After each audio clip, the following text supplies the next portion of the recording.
Here we have verse 13 of the 23rd chapter of the Gospel of Matthew. It's the beginning of the wool oracles that Jesus pronounces. There's actually 7 of them, and then a kind of concluding emphatic one, sort of like the Beatitudes, where there's 7 Beatitudes followed by an emphasis on the 8th one. Some have tried to find a parallel between the two, but I think those attempts are a little strained and artificial. But nevertheless, there is a kind of symmetry here that Jesus begins with blessings at the beginning of Matthew, and now these wool oracles concerning those who not only refuse to recognize him, but do all they can to prevent others from entering into the kingdom through him. So that's the idea. We have ouai, it's the woe statement in English. So woe, de, postpositive, humen, to you, second person dative plural.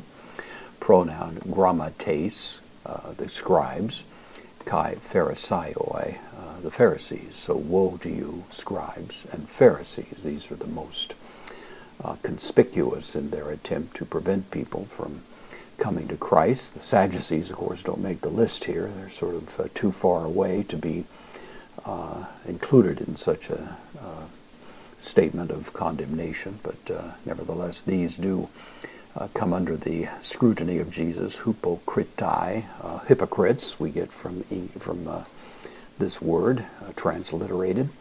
It actually, in the ancient world, was a word for an actor. It didn't have quite the same baggage that we attach to it. So you actors is the idea. You pretend to be one thing, and in fact you're another. And Jesus is going to, with a sharp scalpel, examine some of this. Hoti, conjunction because. Kleat, from kleo, simply means to shut. So they shut tein basilean, the kingdom, ton uranon, of the heavens. They shut the kingdom to those who are apparently attempting to come to Christ. They do everything they can to obstruct the way. So they shut the kingdom of heaven, improsthen. It's a word that means before, in front of, and so they do it right in front of ton anthropon, the men, even as they're trying to enter and as it were, scribes and Pharisees blocking the way. Humes, added for emphasis, you, as opposed to others, gar, postpositive, uk. Eis erkis, for you do not enter, from eis erkamai, to enter. This is the present, second person plural. Ude, this is neither, so you do not, and neither do you, tous, eis erkamenus, those who are entering. This is a present participle. So you don't enter, and neither with respect to those who are entering, aphiete, from aphemi, can mean to leave off, can sometimes mean to forgive, to drop something is the idea.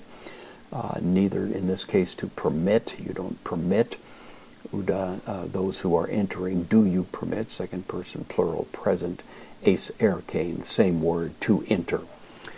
So, of course, they were doing all in their power to prevent people from recognizing what was the conspicuously evident truth of Christ, that he was precisely who he claimed to be, and they, with their prestige and their exalted positions, were doing what they could to impede the way so that people would not come to Christ. And of course that would culminate when they eventually will arrange for his very public and humiliating execution as a common criminal in the crucifixion.